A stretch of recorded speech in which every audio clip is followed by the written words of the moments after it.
Pada kesempatan ini teman-teman, kita akan kembali menyimak sebuah diskusi lintas agama tentang ciri-ciri nabi palsu. Sebelum kita menyimak diskusi ini teman-teman, keseruannya dan juga setiap informasi-informasi, dalil-dalil serta fakta-fakta yang akan diungkapkan para apologet Kristen ini, saya akan membukakan beberapa ayat-ayat Alkitab yang bersangkut paut dengan nabi-nabi palsu, teman-teman. Apa saja ciri-cirinya, apa saja ajaran-ajarannya, dan apa saja motivasi ketika nabi-nabi palsu ini mengatasnamakan Tuhan di dalam setiap pelayanan yang ia lakukan. Yang pertama saya kutip dari Raja Wali News, teman-teman. Raja Wali News menuliskan sebuah artikel atau sebuah berita dengan judul 8 ciri nabi palsu yang dinubuatkan Alkitab, di antaranya mati diracun. Jadi menurut artikel ini teman-teman, salah satu ciri nabi palsu yaitu dia adalah nabi yang mati diracun. Mari kita lihat teman-teman. Raja Wali News. Nabi adalah seorang yang suci dan mulia dan merupakan utusan Tuhan. Hingga kini kisah nabi di kalangan umat Kristen tercatat dalam Alkitab mulai dari Perjanjian Lama hingga ke Perjanjian Baru.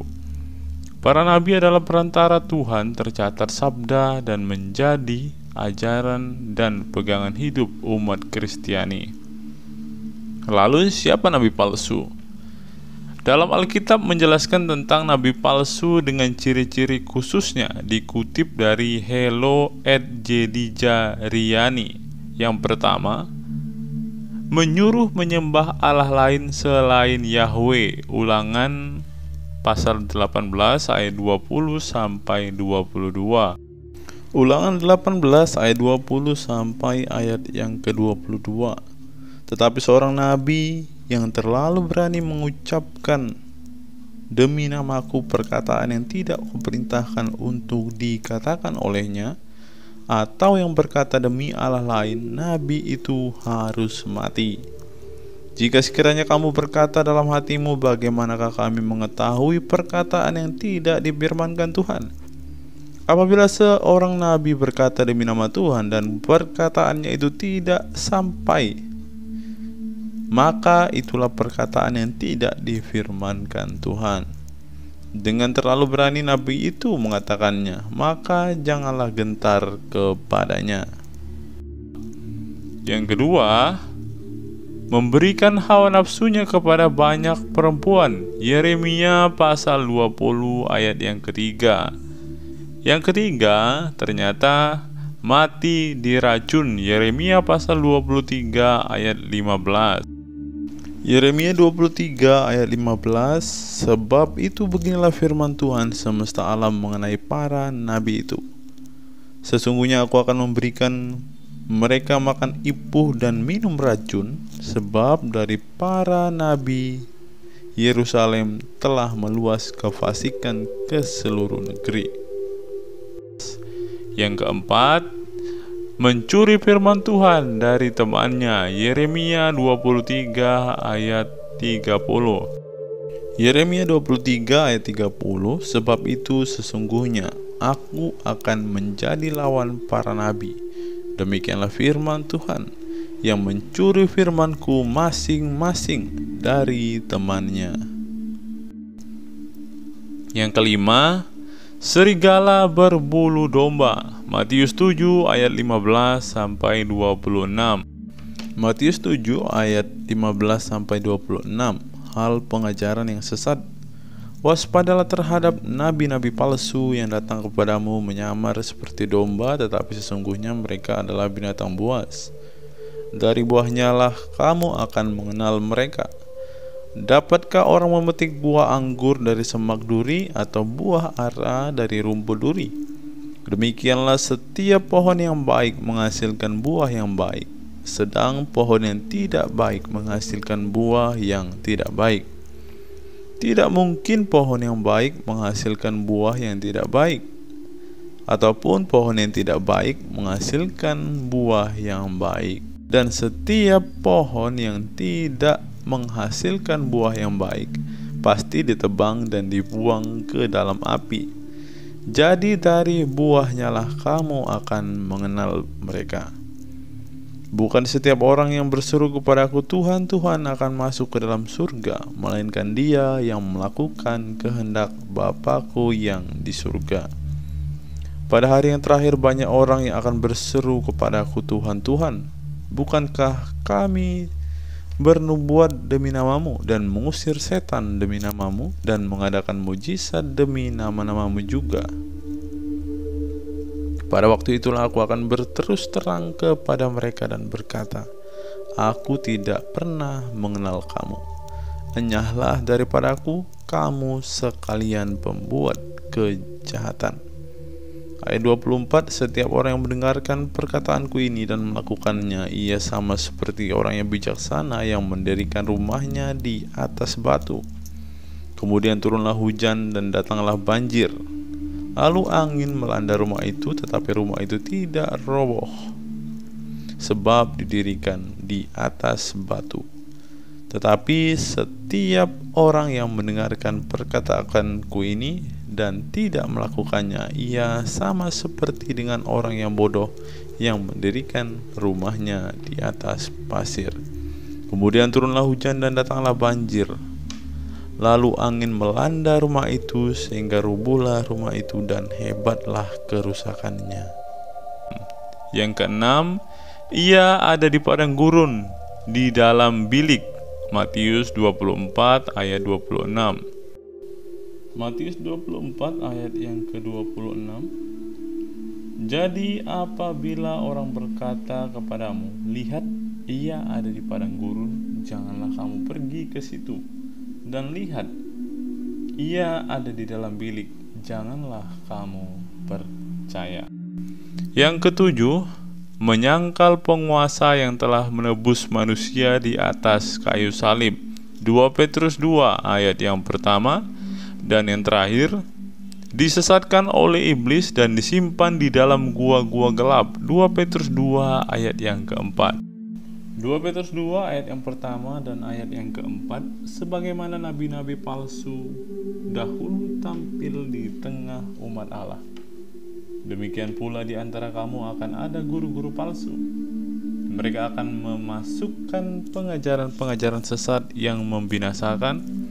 Bahkan mereka akan menyangkal penguasa yang telah menebus mereka dengan jalan. Demikian mereka segera mendatangkan kebinasaan atas diri mereka.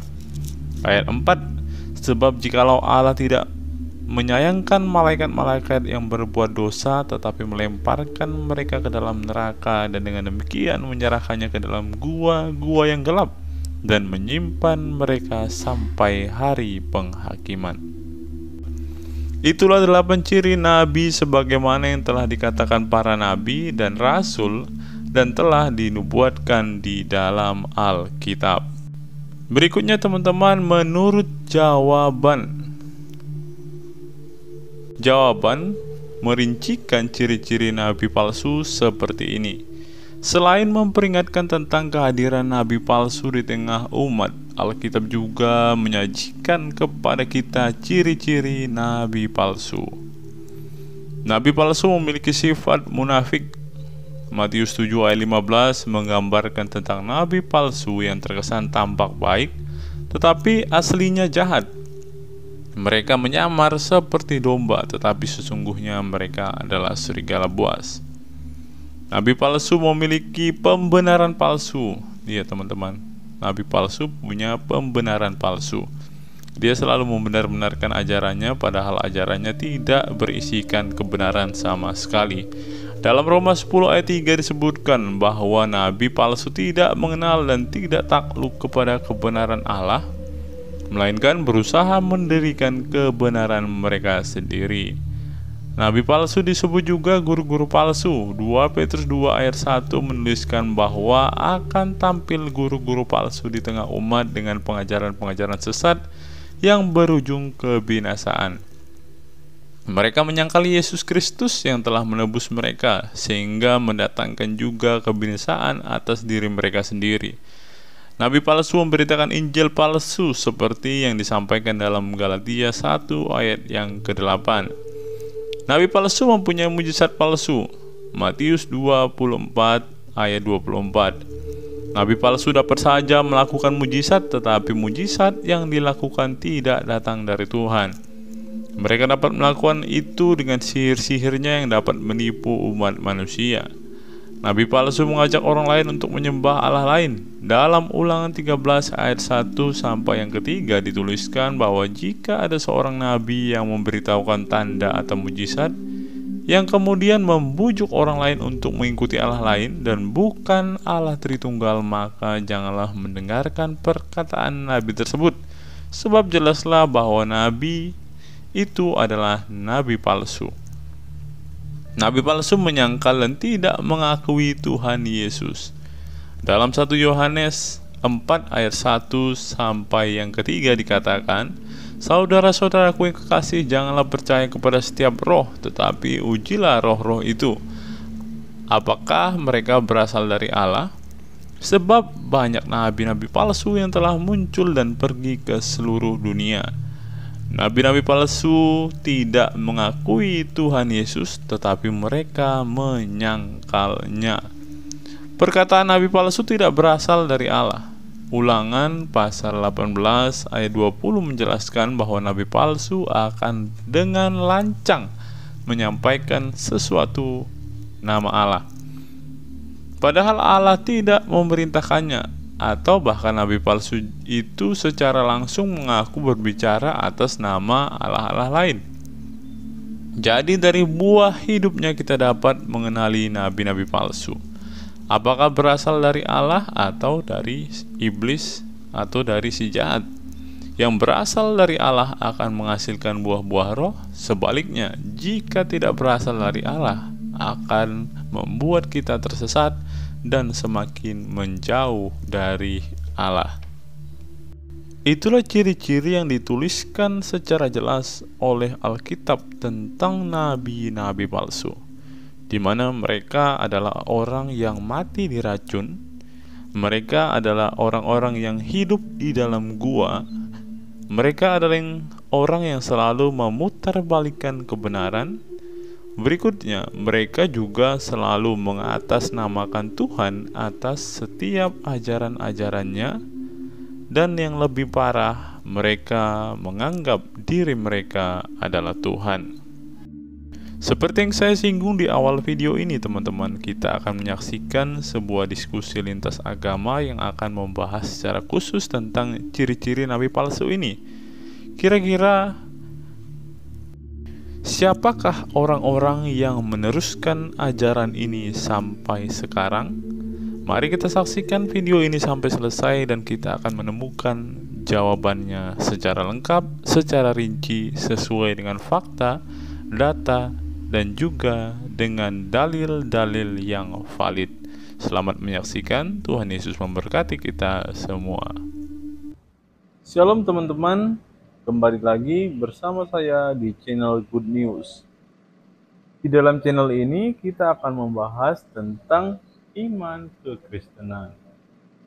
Segala hal yang bersangkut paut dengan iman Kristen akan kita tuangkan di dalam channel ini melalui setiap video-video yang akan diupload melalui channel ini. Baik itu materi-materi tentang sejarah kekristenan, kesaksian murtadin, debat lintas iman, ataupun berita-berita terbaru dari dalam iman kekristenan. Sebelum mulai videonya, saya mohon dukungan teman-teman untuk menekan tombol subscribe, like, share, dan komen agar channel ini dapat berkembang dan dapat memberitakan kabar baik kepada semua orang.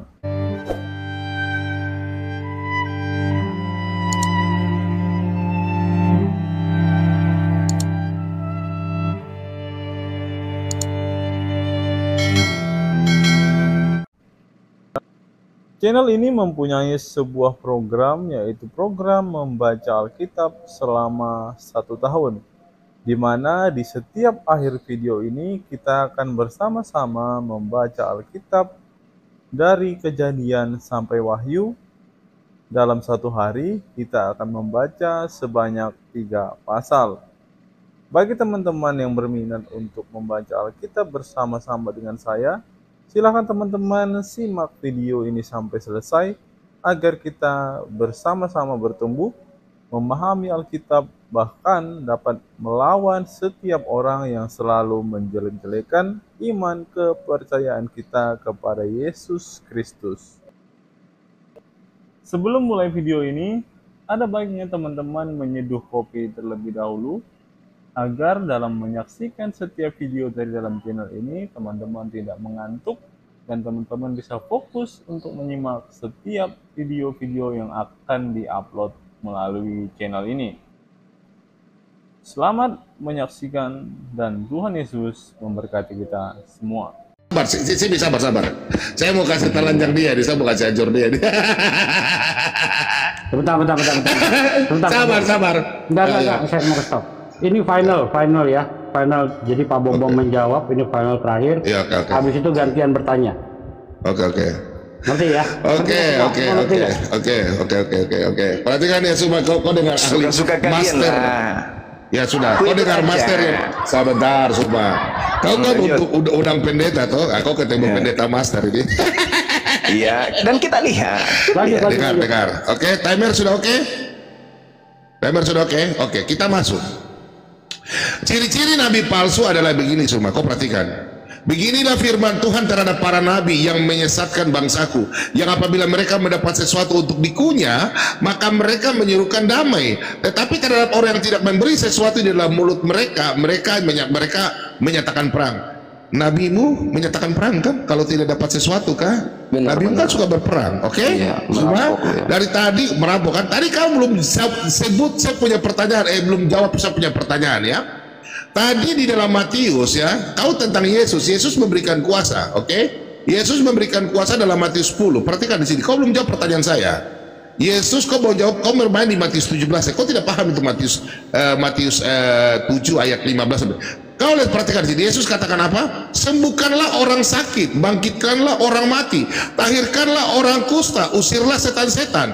Kamu telah memperoleh dengan cuma-cuma, karena itu berikanlah pula dengan cuma-cuma. Kalau kita baca dalam Yohanes 15 ayat 7, jikalau kamu meminta dengan menyebut namaku, aku akan melakukannya. Di mana orang Kristen menyebut dalam nama Yesus, setiap orang sembuh. Perhatikan Yohanes 14 ayat yang ke-14. Ini kata Yesus ya. Jangan kau bermain dengan bom-bom. Nih, jika kamu meminta sesuatu kepadaku dalam namaku, dalam nama Yesus. Tadi kau bilang dalam nama Yesus, aku akan melakukannya. Contoh Petrus nih. Kau belum jawab pertanyaan saya. Berarti kau ciri-ciri nabi palsu. Kisah Rasul 9 ayat yang ke-40. Yang mana Petrus diberikan kuasa. Nih, tetapi Petrus menyuruh mereka semua keluar, lalu berlutut dan berdoa. Kemudian ia berpaling ke mayat itu berkata, Tabita, bangkitlah. Karena Petrus adalah murid Yesus. Lalu Tabita membuka matanya dan melihat Petrus, dia bangun lalu duduk.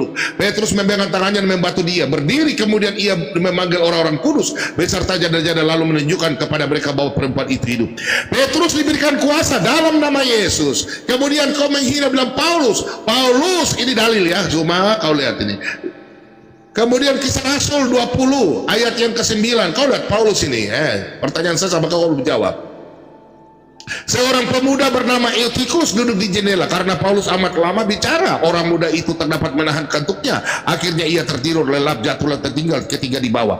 Ketika ia diangkat orang, ia sudah mati. Tetapi Paulus turun ke bawah, ia merebah diri ke atas orang muda itu yang mati, dia mendekapnya dan berkata, jangan ribut sebab ia masih hidup. Paulus diberikan kuasa dalam nama Yesus. Amin. Yang setuju mengatakan amin. Disitulah Paulus bisa membangkitkan orang mati. Pertanyaan saya semua, nabi palsu ya, nabi palsu menghilangkan hukum Taurat. Nih, dia tidak bisa membangkitkan orang mati. Di dalam kitab Sefanya, nih kau lihat ini, nih Sefanya, kau lihat ya Sefanya. Sefanya 3 ayat 4. Ini nabi palsu nih, perhatikan baik-baik. Perhatikan baik-baik. Para nabinya adalah orang-orang ceroboh dan pengkhianat. Para imamnya menajiskan apa yang kudus, memperkosa hukum Taurat. Pertanyaan saya, Suma, apakah 10 hukum Taurat ini kalian orang Islam pakai? Perhatikan di sini saya baca. Keluaran 20, Suma, dor.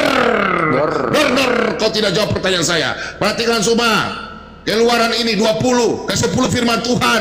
Jangan ada padamu Allah lain. Allah Israel dan Allah Arab berbeda.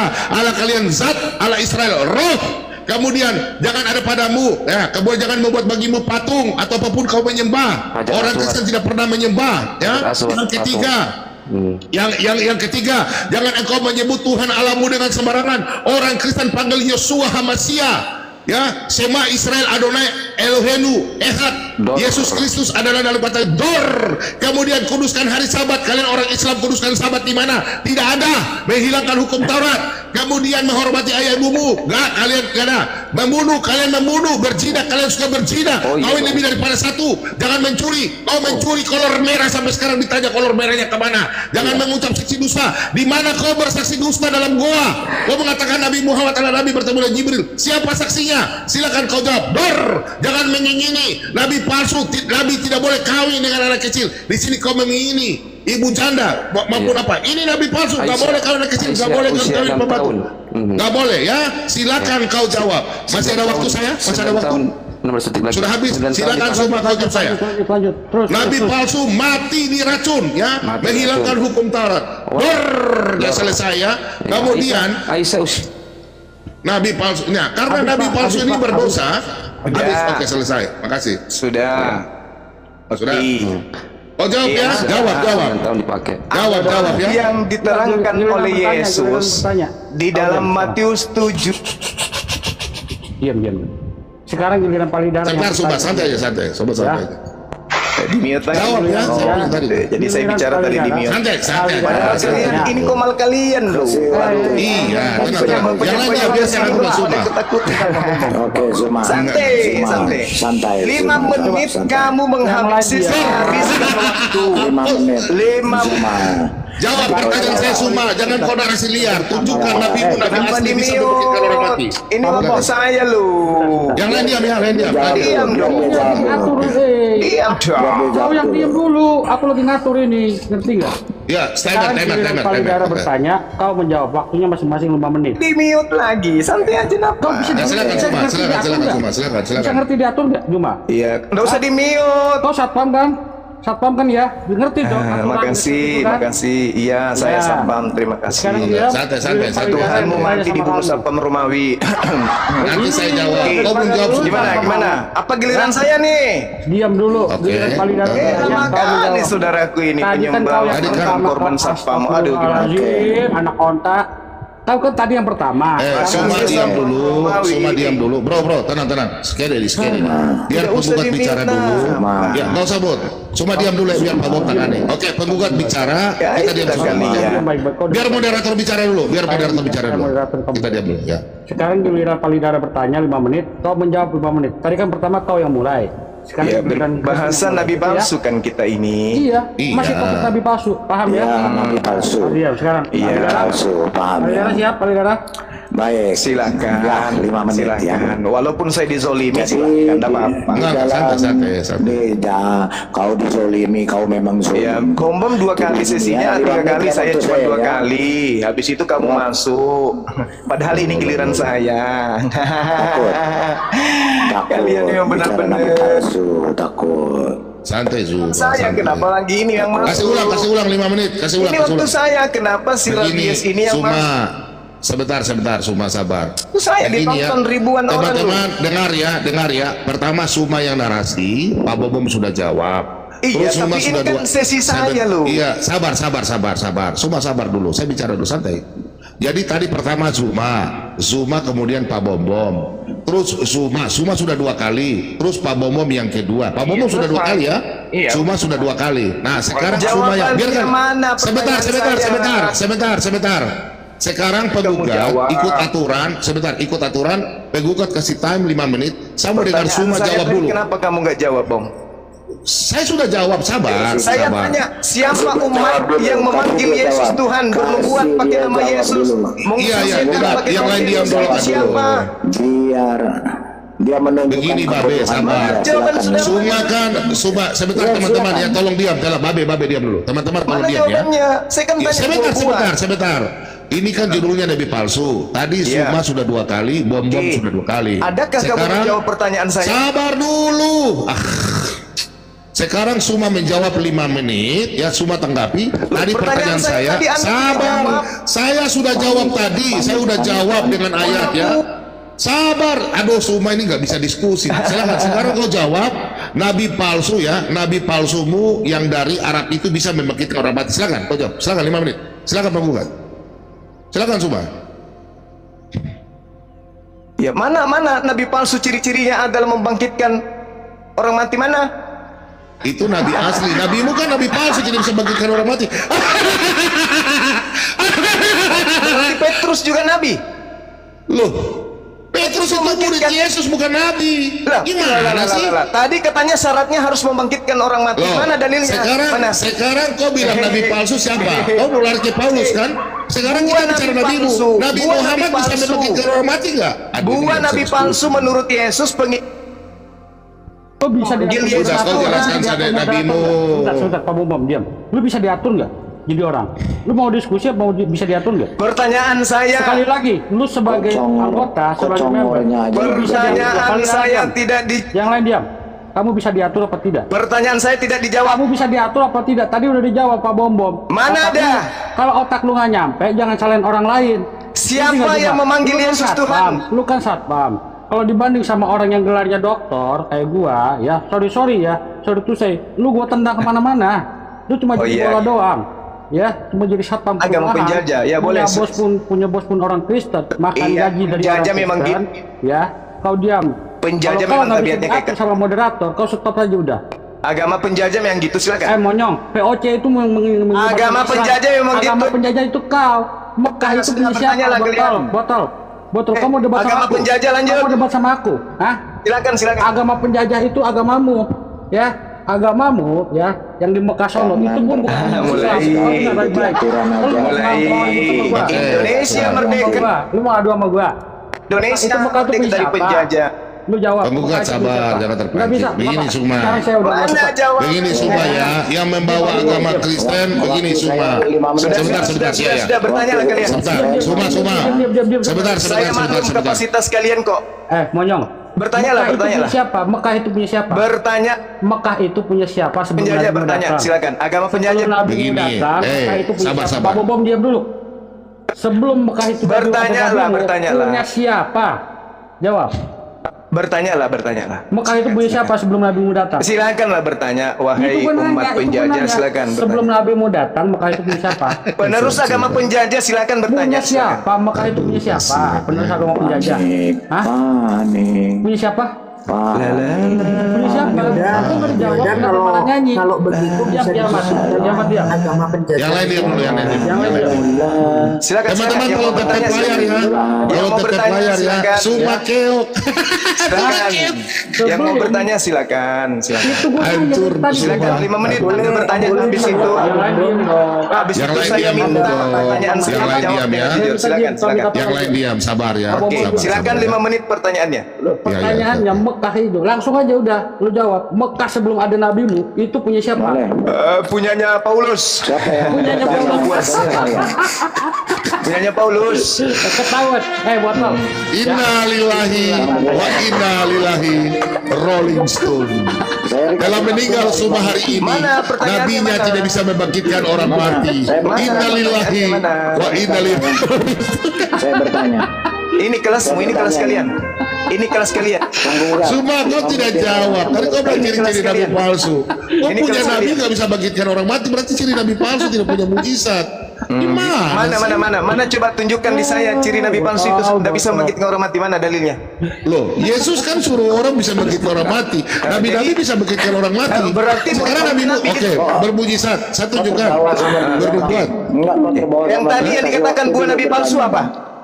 Buah nabi palsu apa? Bermujizat itu siapa? Hei, saya bertanya ya. Gua nabi palsu bermujizat pakai nama Yesus Kau itu jawab siapa? dulu Zuma. Kau udah punya narasi, kau jawab dulu. Malu. Zuma hancur. Saya bertanya. Matius 7. Ciri dari nabi palsu bermujizat. Zuma nggak bisa jawab. Sang Mugat, saya bertanya. Timer.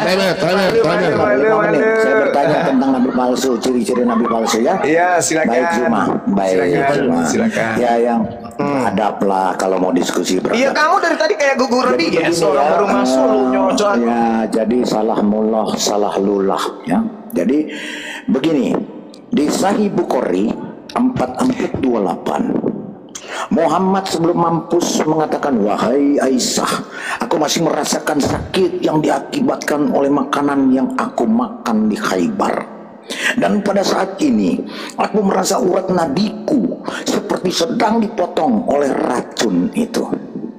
Kemudian dijawab oleh surah Al-Haqqah. Kau jawab nanti Zuma ya. Al-Haqqah mengatakan ya, salah, kau nyanyi mendingan salamullah, salamullah. Sabar nyemot, pakai timer, sabar nyemot. Kau tenang aja dulu ya. Kau macam anjing gila soalnya aku lihat ya. Tolong tetap layar teman-teman, tetap layar. Surah Al-Haqqah 45-46 dikatakan, Allah mengatakan, jika si Muhammad mengada-adakan apa yang tidak kukatakan kepadanya, maka akan kupotong tali jantungnya. Nubuatan terjadi ya. Itulah nubuatan terjadi. Dan di dalam nubuatan Alkitab tadi Yeremia bahwa nabi palsu itu harus mampus dengan makan ibu dan minum racun. Jadi cocok dengan tadi Sahih ini pertanyaan atau apa sih? Dengan surah Al-Haqqah 45-46 pertanyaan. Jadi kau jawab ya, kau jawab ini mah nabi palsu. Jadi nabi palsu itu harus mampus dengan racun. Kau jawab kenapa cocok sekali ya nubuatan Yeremia dengan Sahih Bukharimu dan kata Al-Haqqah 45-46. Jadi cocok. Muhammad itu nabi kampret, nabi palsu yang harus mampus dengan racun. Kau jawab silakan. Kau sama masih ada waktu. Oke, waktu saya sekarang. Masih ada waktu. Oke. Loh, kok bertanya masih ada waktu ya? Oke. Masih ada waktu ya, masih sebentar. Christian Prince. Lihatlah ya. Warga negara Indonesia saksikan mereka. Ya, kau jawab kau jawab Allah mau punya otak atau tidak. Itu saja. Lanjut. Oke. Lanjut. Ada lagi? Silakan. Masih ada waktu. Silakan biaskan kekristenan kalian, tampakkan kekristenan kalian yang asli. Silakan. Dengar semua. Kiamat juga Kiamat kasih gede. Ya. Kiamat KCP Paridara. Perlihatkan kekristenan kalian yang asli. Silakan. Lah kau diam dulu lah, anak ontas susah sekali kau diatur. Dengar baik-baik ya. Sekarang kan giliran Paridara dengan Bang Zuma. Nah selesai. Ini teman-teman Kristen saya ya, lihat kelakuan Kristen kalian ya, lihat. Nauzubillah min syaitonir rajim. Loh. Di statusnya lihat nih kelakuan Kristen.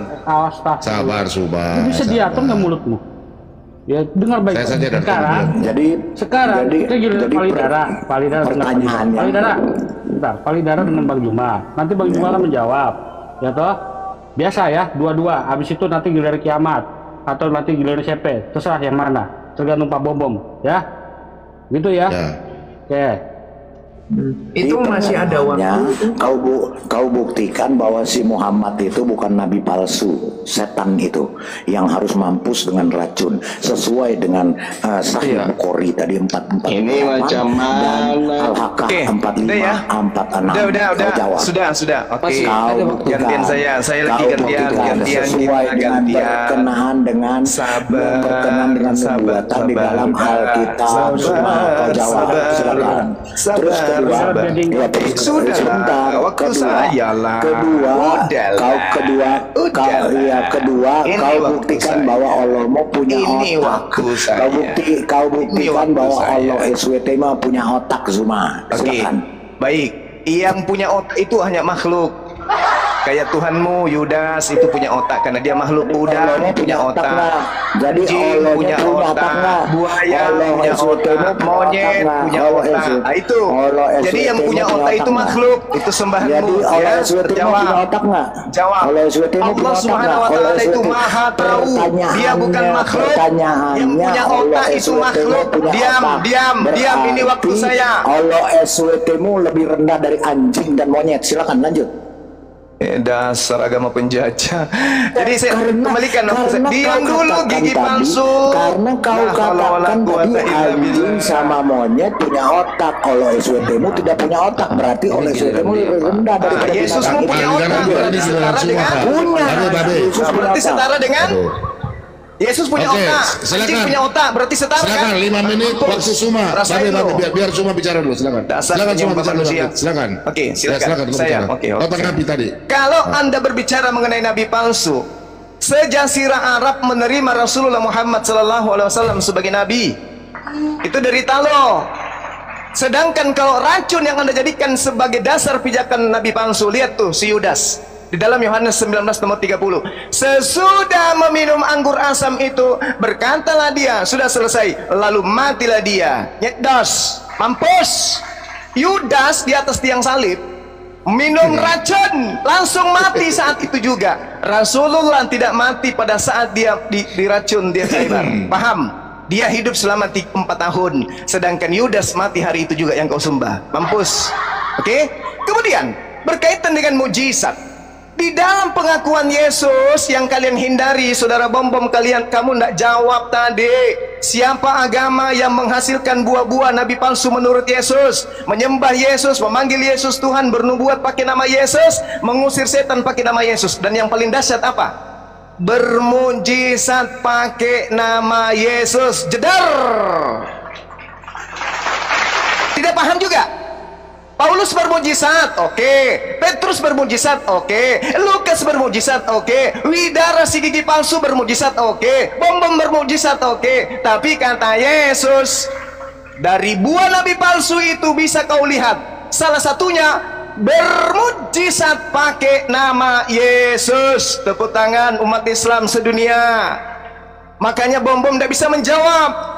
Tanda-tanda nabi palsu menurut Yesus: 1. Memanggil namaku dengan panggilan Tuhan, memanggilku dengan panggilan Tuhan, bermujizat pakai namaku, mengusir setan pakai namaku, bernubuat pakai namaku. Itulah buah-buah dari nabi palsu.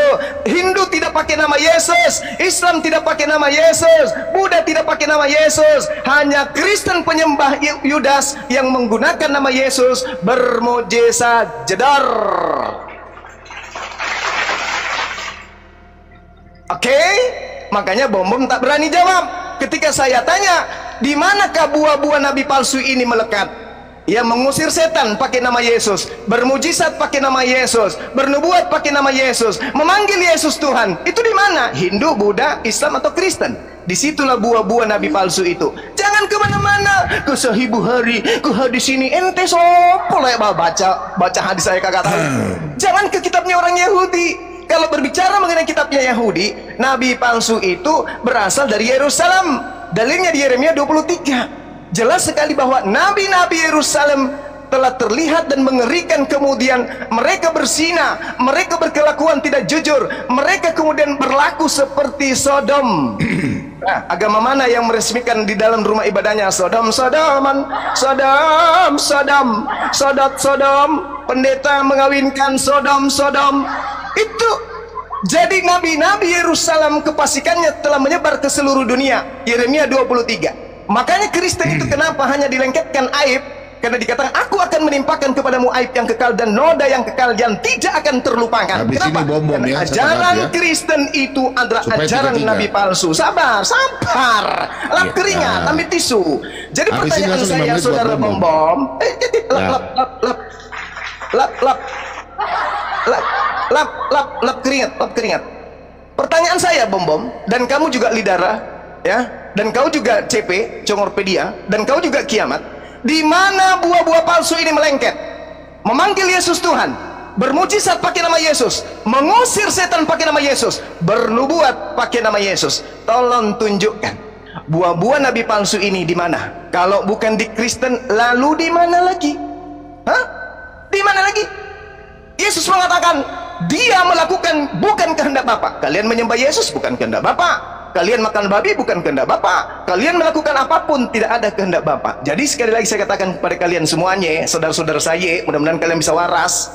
Buah-buah nabi palsu menurut Yesus bermujizat, bernubuat, mengusir setan, memanggil Yesus Tuhan, dan itu hanya ada di agama kalian.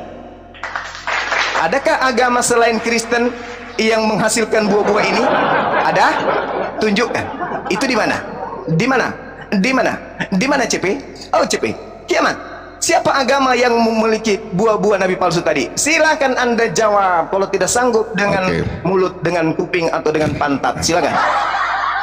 Saya mau putar lagu kematian dulu sambil bikin waktu 5 menit. Waktu 5 menit. Loh, kok ada lagu 5 menit? Jawab, kayak gitu. Ya saya jawab. Jawab. Saya jawab. 5 menit. 5 menit, jawab. Siapa yang punya suara ini? Ada penyusup setan. Hei. Penyusup. Siapa punya suara nih?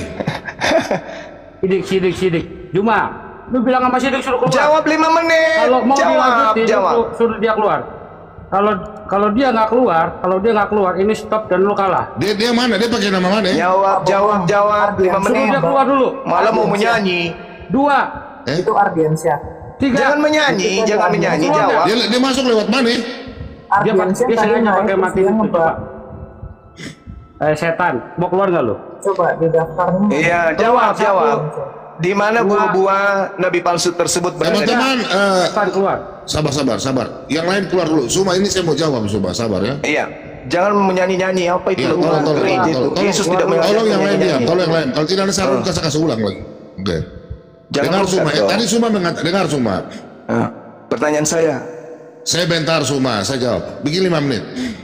Tadi Suma mengatakan bahwa ciri-ciri nabi palsu itu bagaimana? Nabi Muhammad tidak punya mujizat.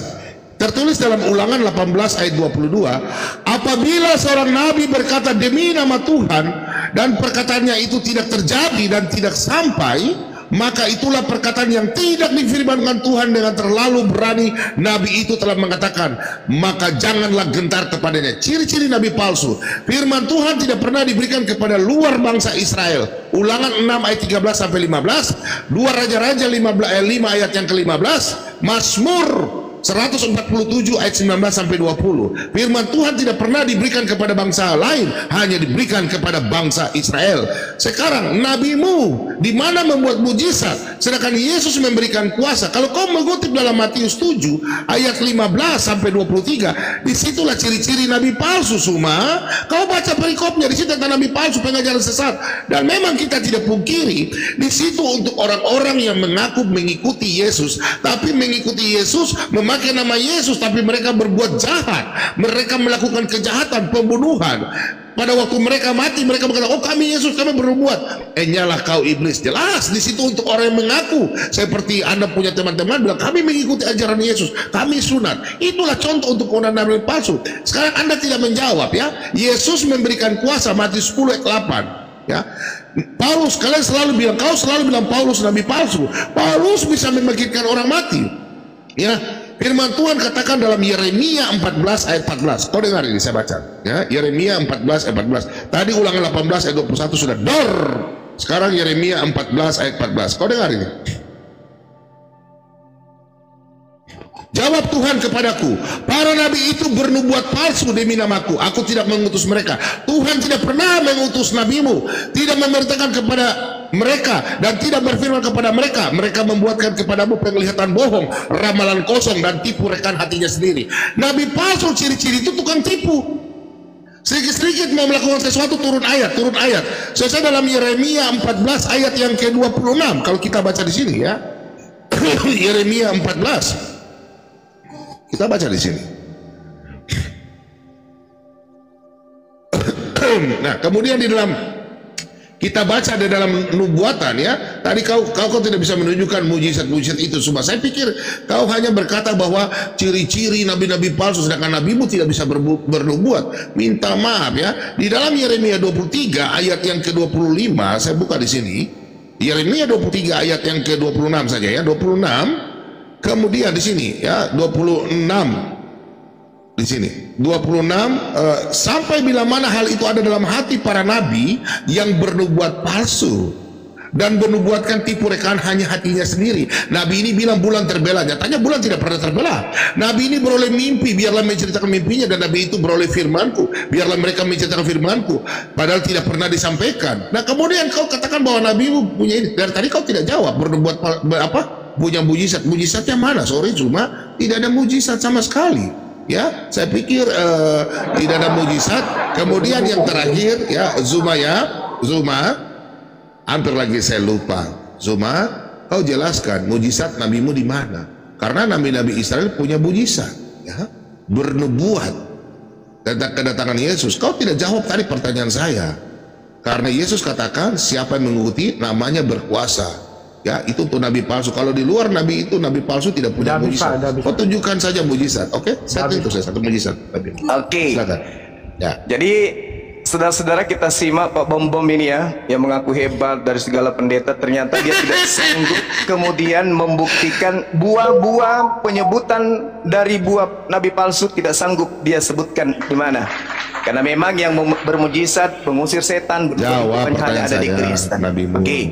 Nah, sekarang kalau dia ukur nabi palsu itu harus apa? Nabi itu harus bermujizat. Ulangan 18 tadi. Ternyata nggak usah terlalu jauh. Ngapain ngambil agama kitabnya orang? Di kitabmu aja. Matius 24 nomor 24. Sebab Mesias palsu, nabi-nabi palsu akan muncul, dan mereka akan mengadakan tanda-tanda yang dahsyat, dan nabi-nabi palsu ini akan mengadakan mujizat-mujizat.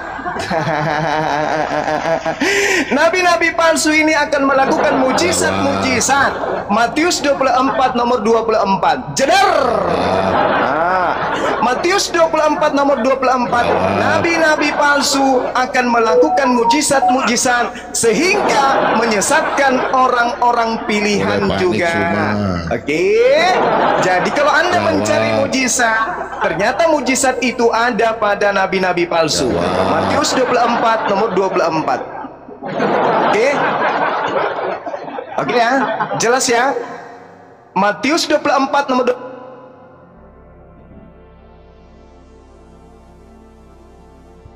Kau bilang sama temanmu itu keluar dulu. Temanmu itu suruh keluar dulu. Temanmu suruh keluar dulu. Temanmu kalau nggak mau keluar, kita stop sampai di sini.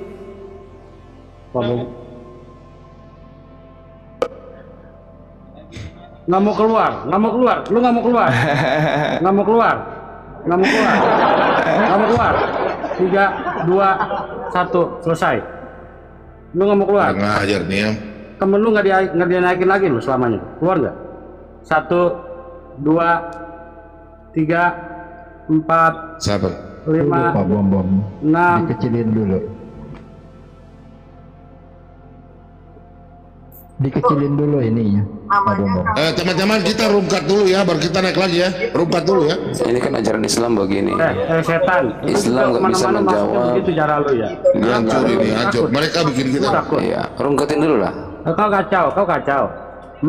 Parah deh. Siapa yang keroyok? Kau coba dulu nabimu. Kau coba dulu menjawab pertanyaan saya. Lalu kemana?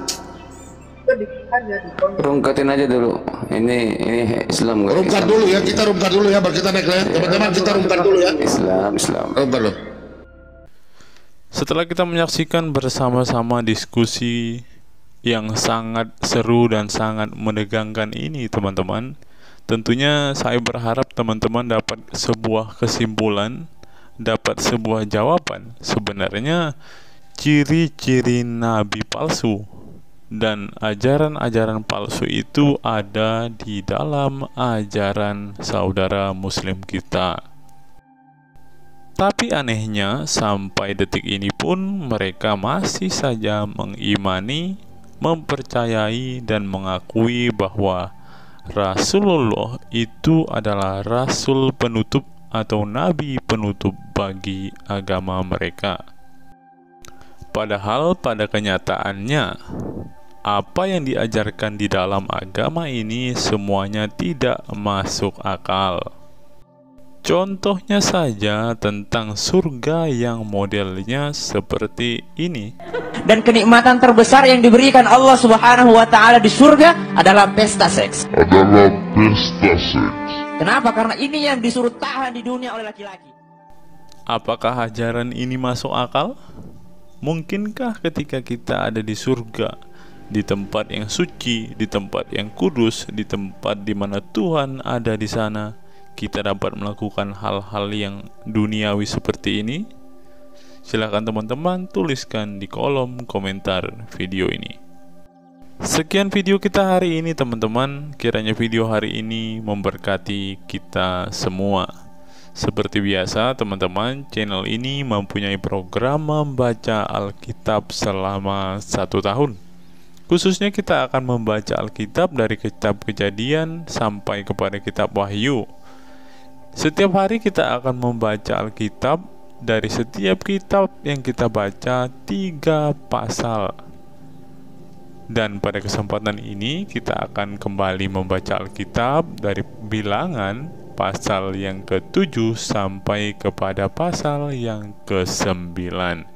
Kiranya melalui pembacaan Alkitab ini kita semua diberkati. Bilangan pasal 7, persembahan pada waktu pentabisan kemah suci.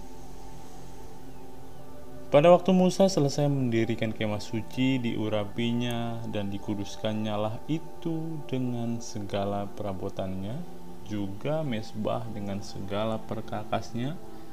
Dan setelah diurapi dan dikuduskannya semuanya itu, maka para pemimpin Israel, para kepala suku mereka mempersembahkan persembahan. Mereka itu ialah para pemimpin suku yang bertanggung jawab atas pencatatan itu. Sebagai persembahan dibawa mereka ke hadapan Tuhan 6 kereta beratap dengan 12 ekor lembu, 1 kereta untuk 2 orang pemimpin dan 1 ekor lembu untuk 1 orang pemimpin. Lalu mereka membawa semuanya itu ke depan kemah suci. Kemudian berfirmanlah Tuhan kepada Musa, terimalah semuanya itu dari mereka supaya dipergunakan untuk pekerjaan pada kemah pertemuan. Berikanlah semuanya itu pada orang Lewi sesuai dengan keperluan pekerjaan masing-masing. Lalu Musa menerima kereta-kereta dan lembu-lembu itu dan memberikannya kepada orang Lewi.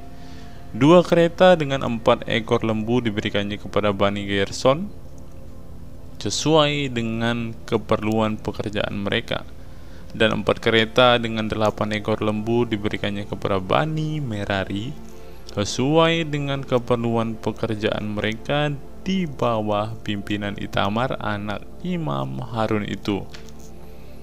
Tetapi kepada Bani Kehat tidak diberikannya apa-apa karena pekerjaan mereka ialah mengurus barang-barang kudus yang harus diangkat di atas bahunya. Lalu para imam mempersembahkan persembahan pentabisan mesbah. Pada hari mesbah itu diurapi, para pemimpin membawa persembahan mereka di depan mesbah itu. Tuhan berfirman kepada Musa, 1 pemimpin setiap hari haruslah mempersembahkan persembahannya untuk mentabiskan mesbah itu. Yang mempersembahkan persembahannya pada hari pertama ialah Nahason bin Aminadab dari suku Yehuda. Persembahannya ialah 1 pinggan perak 130 sikal timbangannya dan 1 bokor penyiraman dari perak 70 sikal beratnya. Ditimbang menurut sikal kudus, keduanya berisi tepung yang terbaik, diolah dengan minyak untuk korban sajian. 1 cawan 10 sikal emas beratnya berisi ukupan, 1 ekor lembu jantan muda, 1 ekor lembu jantan, dan 1 ekor domba berumur setahun untuk korban bakaran. 1 ekor kambing jantan untuk korban penghapus dosa dan untuk korban keselamatan, 2 ekor lembu, 5 ekor domba jantan, 5 ekor kambing jantan, dan 5 ekor domba berumur setahun. Itulah persembahan Nahason bin Aminadab. Pada hari yang kedua, Nathanael bin Zuar, pemimpin suku Isakar, mempersembahkan persembahan. Sebagai persembahannya dipersembahkannya 1 pinggan perak 130 shikal timbangannya, dan 1 bokor penyiraman dari perak 70 shikal beratnya, ditimbang menurut shikal kudus. Keduanya berisi tepung yang terbaik, diolah dengan minyak untuk korban sajian. 1 cawan 10 shikal emas beratnya berisi ukupan, seekor lembu jantan muda, seekor domba jantan, dan seekor domba berumur setahun untuk korban bakaran, seekor kambing jantan untuk korban penghapus dosa, dan untuk korban keselamatan 2 ekor lembu, 5 ekor lembu jantan, 5 ekor kambing jantan, dan 5 ekor domba berumur setahun. Itulah persembahan Nathanael bin Zuar. Pada hari yang ketiga, pemimpin Bani Zebulun, Eliab bin Helon, persembahannya ialah 1 pinggan perak 130 shikal timbangannya, dan 1 bokor penyiraman dari perak 70 shikal beratnya, ditimbang menurut shikal kudus. Keduanya berisi tepung yang terbaik, diolah dengan minyak untuk korban sajian. 1 cawan 10 shikal emas beratnya berisi ukupan, seekor lembu jantan muda, seekor domba jantan, dan seekor domba berumur setahun untuk korban bakaran, seekor kambing jantan untuk korban penghapus dosa, dan untuk korban keselamatan 2 ekor lembu, 5 ekor domba jantan, 5 ekor kambing jantan, dan 5 ekor domba berumur setahun. Itulah persembahan Eliab bin Helon. Pada hari yang keempat, pemimpin Bani Ruben, Elizur bin Sideur, persembahannya ialah 1 pinggan perak 130 shikal timbangannya, dan 1 bokor penyiraman dari perak 70 shikal beratnya, ditimbang menurut shikal kudus. Keduanya berisi tepung yang terbaik, diolah dengan minyak untuk korban sajian. 1 cawan 10 shikal emas beratnya berisi ukupan, seekor lembu jantan muda, seekor domba jantan, seekor domba berumur setahun untuk korban bakaran, seekor kambing jantan untuk korban penghapus dosa, dan untuk korban keselamatan 2 ekor lembu, 5 ekor domba jantan, 5 ekor kambing jantan, dan 5 ekor domba berumur setahun. Itulah persembahan Elizur bin Sideur. Pada hari yang kelima, pemimpin Bani Simeon, Selumiel bin Jurisyadai, persembahannya ialah 1 pinggan perak 130 shikal timbangannya, dan 1 bokor penyiraman dari perak 70 shikal beratnya, ditimbang menurut shikal kudus. Keduanya berisi tepung yang terbaik, diolah dengan minyak untuk korban sajian. 1 cawan 10 shikal emas beratnya berisi ukupan, seekor lembu jantan muda, seekor domba jantan, dan seekor domba berumur setahun untuk korban bakaran, seekor kambing jantan dan korban penghapus dosa, dan untuk korban keselamatan 2 ekor lembu, 5 ekor domba jantan, 5 ekor kambing jantan, dan 5 ekor domba berumur setahun. Itulah persembahan Selumiel bin Jurisyadai. Pada hari ke-6, pemimpin Bani Gad, Eliasaf bin Rehuel, persembahannya ialah 1 pinggan perak 130 shikal timbangannya, dan 1 bokor penyiraman dari perak 70 shikal beratnya, ditimbang menurut shikal kudus. Keduanya berisi tepung yang terbaik, diolah dengan minyak untuk korban sajian. 1 cawan 10 shikal emas beratnya berisi ukupan, seekor lembu jantan muda, seekor domba jantan, dan seekor domba berumur setahun untuk korban bakaran, seekor kambing jantan untuk korban penghapus dosa, dan untuk korban keselamatan 2 ekor lembu, 5 ekor domba jantan, 5 ekor kambing jantan, dan 5 ekor domba berumur setahun. Itulah persembahan Eliasaf bin Rehuel.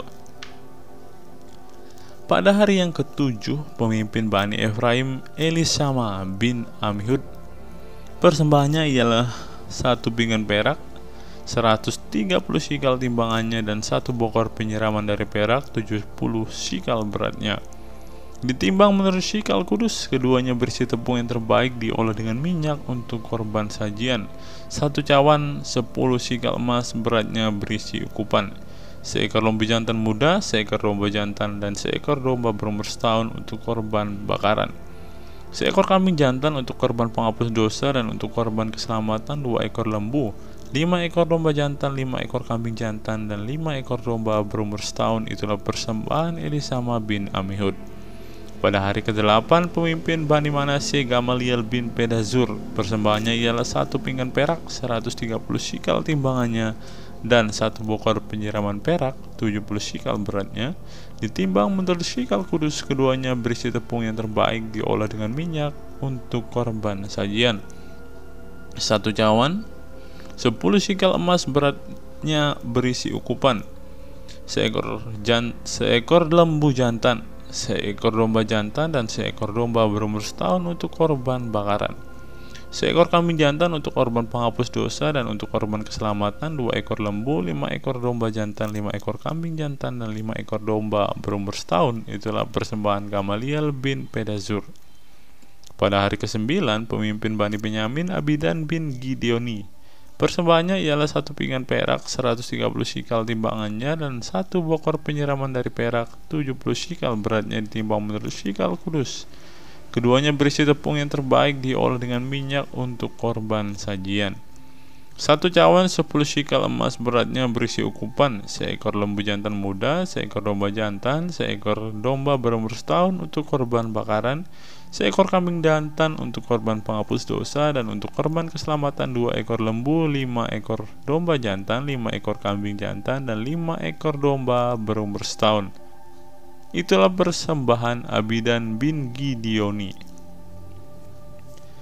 Pada hari ke-10 pemimpin Bani Dan Ahiezer bin Amisyadai, persembahannya ialah 1 pinggan perak 130 sikal timbangannya, dan 1 bokor penyiraman dari perak 70 sikal beratnya. Ditimbang menurut Syikal Kudus, keduanya berisi tepung yang terbaik diolah dengan minyak untuk korban sajian. 1 cawan 10 sikal emas beratnya berisi ukupan. Seekor lembu jantan, seekor domba jantan, dan seekor domba berumur setahun untuk korban bakaran. Seekor kambing jantan untuk korban penghapus dosa, dan untuk korban keselamatan 2 ekor lembu, 5 ekor domba jantan, 5 ekor kambing jantan, dan 5 ekor domba berumur setahun. Itulah persembahan Ahiezer bin Amisyadai. Pada hari ke-11 pemimpin Bani Aser Pagiel bin Okran, persembahannya ialah 1 pinggan perak 130 sikal timbangannya, dan 1 bokor penyiraman dari perak 70 sikal beratnya. Ditimbang menurut Syikal Kudus, keduanya berisi tepung yang terbaik diolah dengan minyak untuk korban sajian. 1 cawan 10 sikal emas beratnya berisi ukupan. Seekor lembu jantan muda, seekor domba jantan, dan seekor domba berumur setahun untuk korban bakaran. 1 seekor kambing jantan untuk korban penghapus dosa, dan untuk korban keselamatan 2 ekor lembu, 5 ekor domba jantan, 5 ekor kambing jantan, dan 5 ekor domba berumur setahun. Itulah persembahan Pagiel bin Okran. Pada hari ke-12 pemimpin Bani Naftali Ahira bin Enan, persembahannya ialah 1 pinggan perak 130 sikal timbangannya, dan 1 bokor penyiraman dari perak 70 sikal beratnya. Ditimbang menurut Syikal Kudus, keduanya berisi tepung yang terbaik diolah dengan minyak untuk korban sajian. 1 cawan 10 sikal emas beratnya berisi ukupan. Seekor lembu jantan muda, seekor domba jantan, dan seekor domba berumur setahun untuk korban bakaran. Seekor kambing jantan untuk korban penghapus dosa, dan untuk korban keselamatan 2 ekor lembu, 5 ekor domba jantan, 5 ekor kambing jantan, dan 5 ekor domba berumur setahun. Itulah persembahan Ahira bin Enan. Itulah persembahan pentabisan mezbah pada hari mezbah itu diurapi dari pihak para pemimpin Israel, yaitu 12 pinggan perak, 12 bokor penyiraman dari perak, 12 cawan emas. Beratnya tiap-tiap pinggan adalah 130 sikal perak, dan beratnya tiap-tiap bokor penyiraman adalah 70 sikal. Segala perak per kakas per kakas itu ada 2.400 shikal beratnya ditimbang menurut shikal kudus.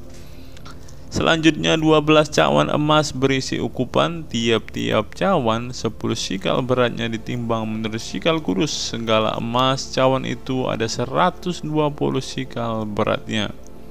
Segala hewan korban bakaran itu ada 12 ekor jumlah jantan, lembu jantan, 12 ekor domba jantan, 12 ekor domba berumur setahun dengan korban sajiannya, juga 12 ekor kambing jantan untuk korban penghapus dosa. Segala hewan korban keselamatan itu ialah 24 ekor lembu jantan, 40 ekor domba jantan, 40 ekor kambing jantan, 40 ekor domba berumur setahun. Itulah persembahan pentabisan mezbah sesudah mezbah itu diurapi. Apabila Musa masuk ke dalam kemah pertemuan untuk berbicara dengan dia, maka ia mendengar suara yang berfirman kepadanya di atas tutup pendamaian yang di atas tabut Allah. Dari antara kedua kerub itu demikianlah ia berfirman kepadanya. Bilangan 8. Kandil. Tuhan berfirman kepada Musa, berbicara kepada Harun dan katakanlah kepadanya, apabila engkau memasang lampu-lampu itu, haruslah ketujuh lampu itu menerangi yang di sebelah depan kandil. Demikianlah diperbuat Harun. Dia di sebelah depan kandil dipasangnya lampu-lampunya, seperti yang diperintahkan Tuhan kepada Musa. Dan beginilah kandil itu dibuat dari emas tempaan. Kandil itu tempaan, baik kakinya maupun kembangnya sesuai dengan apa yang telah diperintahkan, apa yang telah diperlihatkan Tuhan kepada Musa, demikianlah kandil itu dibuatnya. Pentabisan orang Lewi. Tuhan berfirman kepada Musa, ambillah orang Lewi dari tengah-tengah orang Israel dan tahirkanlah mereka. Beginilah harus kau lakukan kepada mereka untuk mentahirkan mereka. Percikanlah kepada mereka air penghapus dosa. Kemudian haruslah mereka mencukur seluruh tubuhnya dan mencuci pakaiannya, dan dengan demikian mentahirkan dirinya. Sesudah itu haruslah mereka mengambil seekor lembu jantan muda dengan seekor sajiannya dari tepung terbaik diolah dengan minyak, juga seekor lembu jantan muda yang lain seharuslah kau ambil untuk korban penghapus dosa. Selanjutnya haruslah kau suruh orang Lewi mendekat ke depan kemah pertemuan, dan kau panggillah berkumpul segenap umat Israel. Apabila engkau telah menyuruh orang Lewi mendekat ke hadapan Tuhan, maka haruslah orang Israel meletakkan tangannya atas orang Lewi itu, dan Harun harus mengunjukkan orang Lewi itu sebagai persembahan ujukan di antara orang Israel di hadapan Tuhan. Dan demikianlah mereka diuntukkan melakukan pekerjaan jabatannya bagi Tuhan. Setelah orang Lewi meletakkan tangannya atas kepala lembu-lembu jantan muda itu, maka haruslah seekor diolah sebagai korban penghapus dosa, dan yang lain sebagai korban bakaran bagi Tuhan untuk mengadakan pendamaian bagi orang Lewi. Maka haruslah engkau menghadapkan orang Lewi kepada Harun dengan anak-anaknya dan mengunjukkan mereka sebagai persembahan unjukan bagi Tuhan. Demikianlah harus engkau mentahirkan mereka di tengah-tengah orang Israel, supaya orang Lewi itu menjadi kepunyaanku. Barulah sesudah itu orang Lewi boleh masuk untuk melakukan pekerjaan jabatannya pada kemah pertemuan, sesudah engkau mentahirkan mereka dan mengunjukkan mereka sebagai persembahan ujukan. Sebab mereka harus diserahkan dengan sepenuhnya kepada aku dari tengah-tengah orang Israel, ganti semua yang terdahulu lahir dari kandungan, yakni semua anak sulung yang ada pada orang Israel telah kuambil bagiku.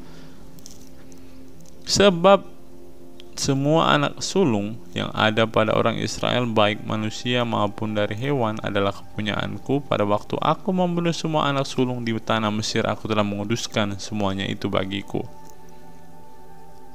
Maka aku mengambil orang Lewi ganti semua anak sulung yang ada pada orang Israel, dan aku menyerahkan orang Lewi dari tengah-tengah orang Israel sebagai pemberian kepada Harun dan anak-anaknya untuk melakukan segala pekerjaan jabatan bagi orang Israel di kemah pertemuan dan untuk mengadakan pendamaian bagi orang Israel supaya orang Israel jangan kena tulah apabila mereka mendekat ke tempat kudus.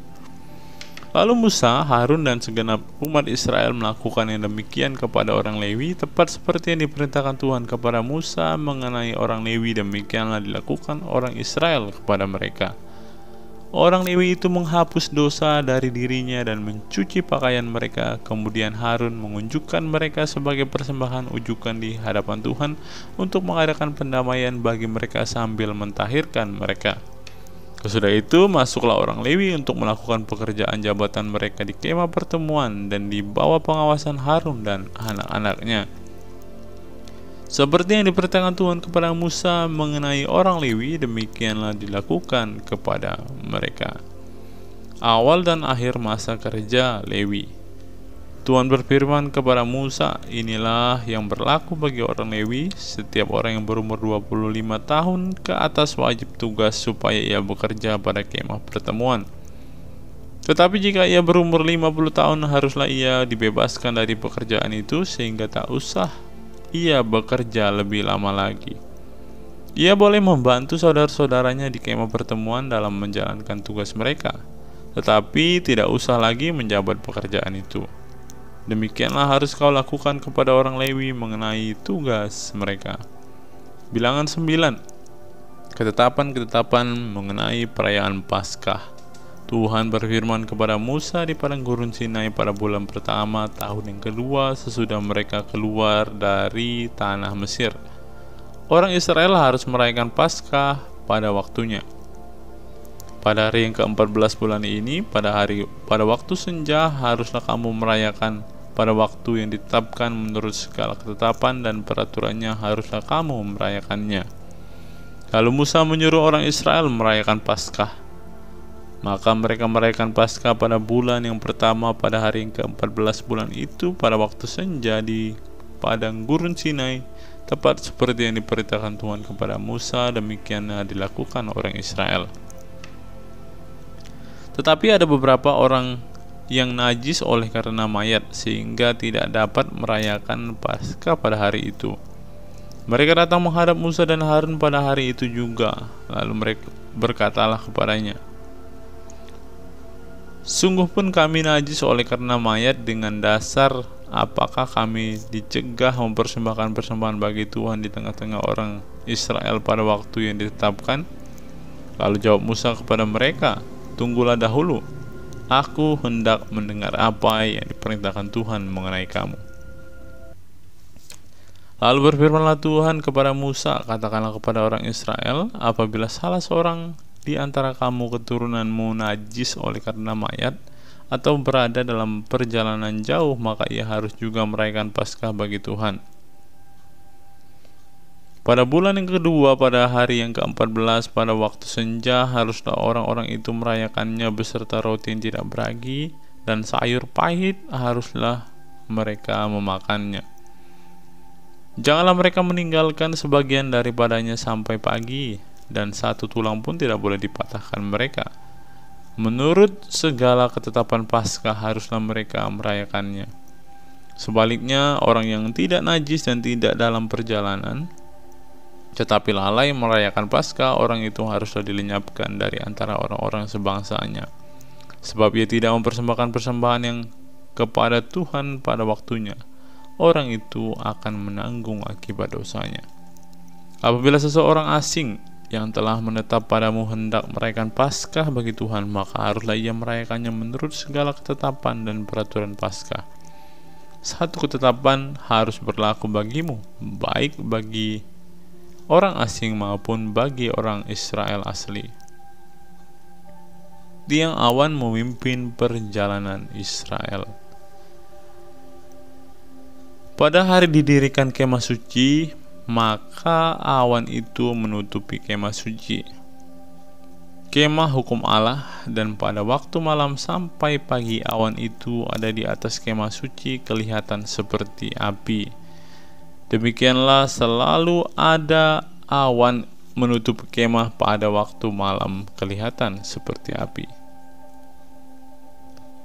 Di setiap kali awan itu naik ke atas kemah, maka orang Israel pun berangkatlah, dan di tempat awan itu diam, di sanalah orang Israel berkemah. Atas titah Tuhan orang Israel berangkat, dan atas titah Tuhan juga mereka berkemah. Selama awan itu ada di atas kemah suci, mereka tetap berkemah. Apabila awan itu lama tinggal di atas kemah suci, maka orang Israel memelihara kewajibannya kepada Tuhan, dan tidaklah mereka berangkat. Ada kalanya awan itu tinggal beberapa hari di atas kemah suci, maka atas titah Tuhan mereka berkemah di atas titah Tuhan untuk mereka juga berangkat. Ada kalanya awan itu tinggal dari petang sampai pagi. Ketika awan itu naik pada waktu pagi, mereka pun berangkatlah. Baik pada waktu siang, pada waktu malam, apabila awan itu naik, mereka pun berangkatlah. Berapa lama pun juga awan itu diam di atas kemah suci, baik 2 hari, baik sebulan, atau lebih lama, maka orang Israel tetap berkemah dan tidak berangkat. Tetapi apabila awan itu naik, barulah mereka berangkat. Atas titah Tuhan mereka berkemah, di atas titah Tuhan mereka juga berangkat. Mereka memelihara kewajibannya kepada Tuhan menurut titah Tuhan dengan perantaraan Musa.